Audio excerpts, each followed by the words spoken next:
Exodus chapter 13, 14, and 15. My name is Simon Munyamuya. Let's read together.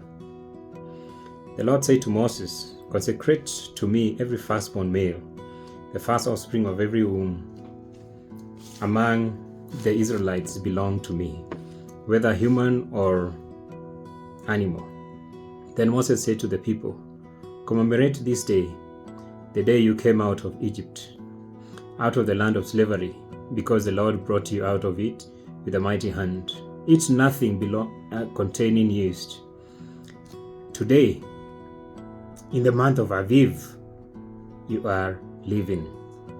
When the Lord brings you into the land of the Canaanites, Hittites, Amorites, Hivites, and Jebusites, the land he swore to your ancestors to give you, a land flowing with milk and honey, you are to observe this ceremony in this month.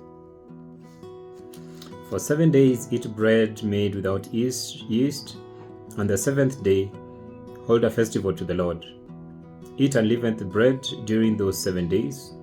Nothing with yeast in it is to be seen among you, nor shall any yeast be seen anywhere within your borders. On that day tell your son, I do this because of what the Lord did for me when I came out of Egypt. This observance will be for you like a sign on your hand and a reminder on your forehead that this law of the Lord is to be on your lips. For the Lord brought you out of Egypt with his mighty hand. You must keep this ordinance at the appointed time, year after year. After the Lord brings you into the land of the Canaanites and gives it to you as he promised on oath to you and your ancestors, you are to give over to the Lord the first offspring of every womb. All the firstborn males of your livestock belong to the Lord. Redeem with a lamb every firstborn donkey, but if you do not redeem it, break its neck. Redeem every firstborn among your sons. In the days to come, when your sons ask you, what does this mean?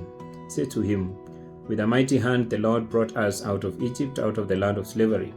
When Pharaoh stubbornly refused to let us go, the Lord killed the firstborn of both people and animals in Egypt.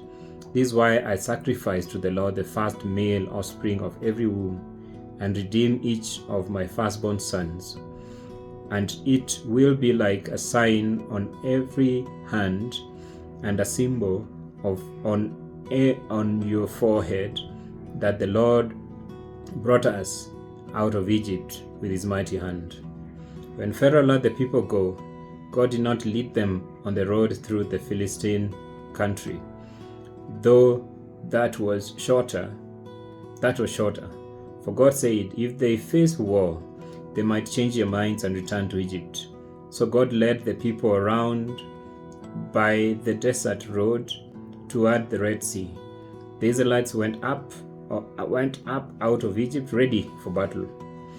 Moses took the bonds of Joseph with him, because Joseph had made the Israelites swear an oath. He had said, God will surely come to your aid, and then you must carry my bones up with you from this place. After leaving Succoth, they camped at Etham on the edge of the desert. By day the Lord went ahead of them in a pillar of cloud to guide them on their way, and by night in a pillar of fire to give them light, so that they could travel by day or night. Neither the pillar of cloud by day nor the pillar of fire by night left its place in front of the people. And the Lord said to Moses, tell the Israelites to turn back and encamp near Pi Hahiroth, between Migdol and the sea. They are to encamp by the sea, directly opposite Baal-Zephon. Pharaoh will think the Israelites are wandering around the land in confusion, hemmed in by the desert. And I will harden Pharaoh's heart, and he will pursue them. But I will gain glory, for myself through Pharaoh and all his army, and the Egyptians will know that I am the Lord. So the Israelites did this. When the king of Egypt was told that the people had fled, Pharaoh and his officials changed their minds about them and said, "What have we done? We have let the Israelites go and have lost their services." So he had his chariots made ready and took his army with him. He took 600 of the best chariots, along with all the other chariots of Egypt, with officers of all of them. The Lord hardened the heart of Pharaoh, king of Egypt, so that he pursued the Israelites who were marching out boldly. The Egyptians, all Pharaoh's horses and chariots, horsemen and troops pursued the Israelites and overtook them as they camped by the sea near Pi Hahiroth, opposite Baal Zephon. As Pharaoh approached, the Israelites looked up, and there were the Egyptians marching after them. They were terrified and cried out to the Lord. They said to Moses, "Was it because there were no graves in Egypt that you brought us to the desert to die? What have you done to us by bringing us out of Egypt? Didn't we say to you in Egypt, 'Leave us alone, let us serve the Egyptians'? It would have been better for us to serve the Egyptians than to die in the desert." Moses answered the people, "Do not be afraid, stand firm, and you will see the deliverance the Lord will bring you today. The Egyptians you see today you will never see again. The Lord will fight for you. You need only to be still." Then the Lord said to Moses, "Why are you crying out to me? Tell the Israelites to move on. Raise your staff and stretch out your hand over the sea to divide the water, so that the Israelites can go through the sea on dry land. I will harden the hearts of the Egyptians so that they will go in after them, and I will gain glory through Pharaoh and all his army, through his chariots and his horsemen. The Egyptians will know that I am the Lord when I gain glory through Pharaoh, his chariots and his horsemen." Then the angel of the Lord of God, who had been traveling in front of Israel's army, withdrew and went behind them. The pillar of cloud also moved from in front and stood behind them, coming between the enemies of Egypt and Israel. Throughout the night the cloud brought darkness to the one side and light to the other side, so neither went near the other all night long. Then Moses stretched out his hand over the sea, and all that night the Lord drove the sea back with a strong wind and turned it into dry land. The waters were divided. The Israelites went through the sea on dry ground, with a wall of water on their right and on their left. The Egyptians pursued them, and all the Pharaoh's horses and chariots and horsemen followed them into the sea. During the last watch of the night, the Lord looked down from the pillar of the fire and cloud at the Egyptian army and threw it into confusion. He jammed the wheels of their chariots so that they had difficulty driving. And the Egyptians said, "Let's get away from these Israelites. The Lord is fighting for them against Egypt." Then the Lord said to Moses, "Stretch out your hand over the sea, so that the waters may flow back over the Egyptians and their chariots and horsemen." Moses stretched out his hand over the sea, and at daybreak the sea went back to its place. The Egyptians were fleeing toward it, and the Lord swept them into the sea. The water flowed back and covered the chariots and horsemen. The entire army of Pharaoh had that had followed the Israelites into the sea.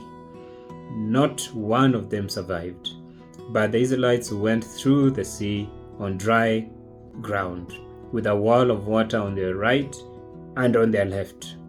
That day the Lord saved Israel from the hands of the Egyptians, and Israel saw the Egyptians lying dead on the shore. And when the Israelites saw the mighty hand of the Lord displayed against the Egyptians, the people feared the Lord and put their trust in him and in Moses, his servant. Chapter 15. Then Moses and the Israelites sang this song to the Lord. I will sing to the Lord, for he is highly exalted. Both horse and driver he has hurled into the sea. The Lord is my strength and my defense. He has become my salvation.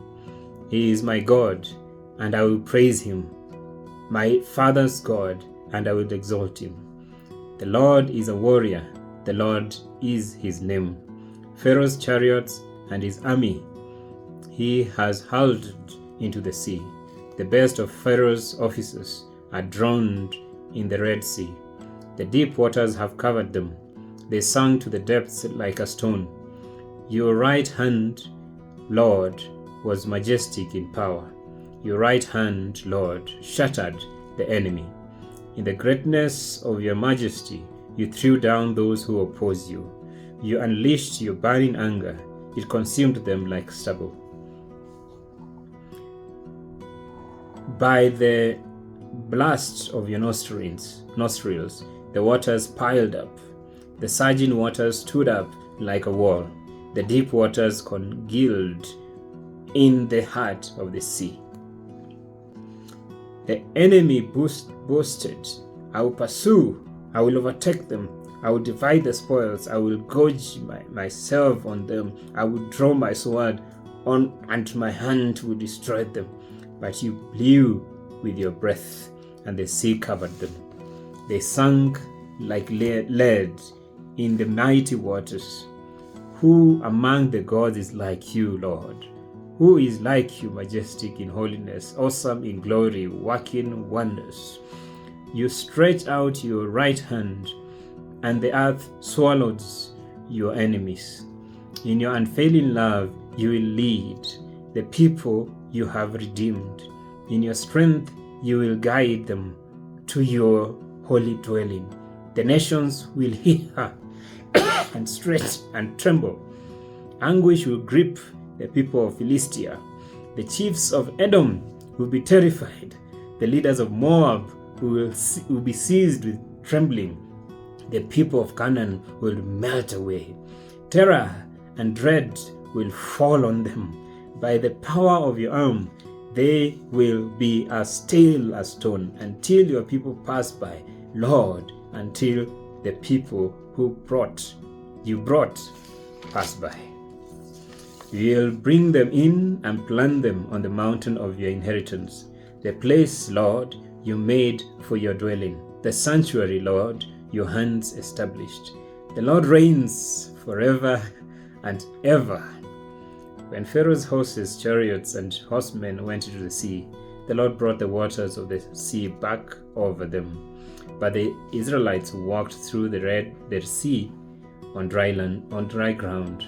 Then Miriam the prophet, Aaron's sister, took a timbrel in her hand, and all the women followed her with timbrels and dancing. Miriam sang to them, Sing to the Lord, for he is exalted. Both horse and driver he has halted into the sea.